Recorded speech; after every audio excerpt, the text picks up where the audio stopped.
सपा नेता राम गोपाल यादव के बयान पर भड़के अयोध्या के संत, बोले कार सेवकों पर गोली चलाने वाले क्या बनाएंगे राम मंदिर। नमस्कार, आप सभी का स्वागत है एनएसएम न्यूज राइजिंग अयोध्या में और मैं हूं शशांक पाठक। प्रदेश में चुनावी माहौल चल रहा है। चुनाव की तारीखों की घोषणा के बाद मनभावन तरीके से लोग वोटरों को लुभाने का प्रयास कर रहे हैं। इस कड़ी में सभी राजनीतिक दल लगातार प्रयासरत हैं।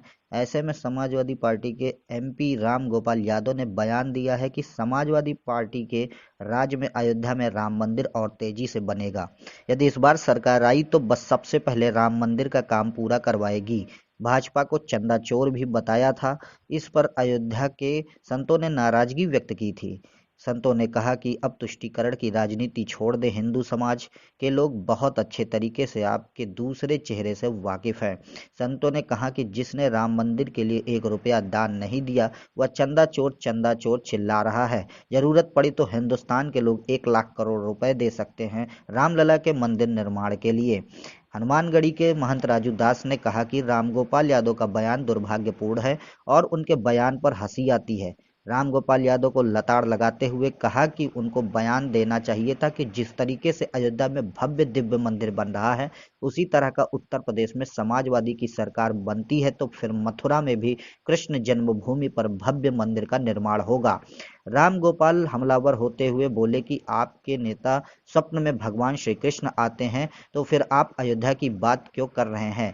राजू दास ने कहा कि आपके मूल वोटर मुस्लिम वोटरों को भी आपकी सच्चाई का पता लगना चाहिए। आपके विचारों को वह सुने जिसने राम भक्तों पर गोली चलवाई, 84 कोसी परिक्रमा मार्ग पर अयोध्या के साधु संतों को जेल भिजवाया, उनको हम लोग भूले नहीं हैं। हमको हर एक चीज याद है। राजू दास ने कहा कि तुष्टीकरण की राजनीति बंद कर दें, हिंदुओं को बरगलाना छोड़ दें। भोले भाले हिंदू अब आपके बात में आने वाले नहीं हैं।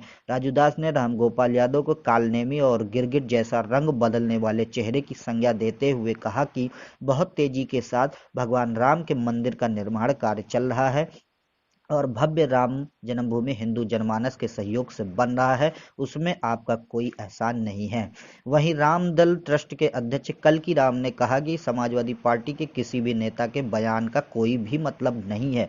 समाजवादी पार्टी के मुखिया का कहना है कि वह सत्ता में आएंगे तो अयोध्या का नाम बदलकर फिर फैजाबाद कर देंगे, 2000 मस्जिद बनवाएंगे। आज तक समाजवादी पार्टी का कोई भी नेता रामलला का दर्शन करने नहीं आया। रामगोपाल यादव पर कटाक्ष करते हुए कहा कि सूरज यदि पश्चिम से निकल सकता है तो समाजवादी राम मंदिर का समर्थन कर सकते हैं। असंख्य हिंदुओं की हत्या का आरोप जिनके ऊपर लगा हो वह क्या मंदिर बनवाएंगे। सनातन धर्म अपने आप में सक्षम और सामंतवाद है। कल की राम ने कहा कि चंदा चोर कहने की उनको जरूरत नहीं, वह अपनी मर्यादा में रहकर ही बात करें। कल की राम ने दावा किया कि आवश्यकता पड़े तो हिंदुस्तान के लोग 1 लाख करोड़ रुपए राम मंदिर के लिए दे सकते हैं। राम मंदिर के लिए दान देने वाली कोई आपत्ति नहीं, लेकिन जिसने 1 पैसे का भी दान नहीं दिया वह चंदा चोर चिल्ला रहा है। मंत ने कहा कि अगर यह राम मंदिर का नाम ना लो और मोदी को गाली ना दे तो इनकी राजनीति ही नहीं शुरू होती। आज इनकी मजबूरी है कि राम मंदिर कहना नहीं, पूर्व में कभी उन्होंने राम मंदिर कहा ही नहीं। इनका संबोधन उस स्थान को लेकर के आक्रांता लुटेरे बाबर के नाम से ही होता था। यह मोदी की देन है कि आज यह विवश है राम मंदिर कहने के लिए। समाजवादी की सरकार उत्तर प्रदेश में बनती है तो राम जन्मभूमि मंदिर और तेजी से निर्माण करेंगे। ये लोग चंदा चोरी कर रहे हैं, कितनी दुर्भाग्य की बात है। हंसी भी आती है। अरे राम गोपाल जी, आप सदन में कहे होते कि जिस प्रकार से अयोध्या में भव्य दिव्य राम जन्मभूमि मंदिर निर्माण कार्य चल रहा है उसी प्रकार से अगर उत्तर प्रदेश में हमारी सरकार बनती है तो मथुरा में भव्य दिव्य भगवान श्री कृष्ण की जन्मभूमि। समाजवादी पार्टी में कौन क्या बोलता है इसका कोई मतलब नहीं है। समाजवादी के मुखिया बोलते हैं कि सत्ता में आएंगे तो अयोध्या का नाम फिर फैजाबाद कर देंगे, 2000 मस्जिदें बनवाएंगे, ये करेंगे वो करेंगे। आज तक जो उनकी पार्टी का कौन सा नेता है जो रामलला के दर्शन करने गया है?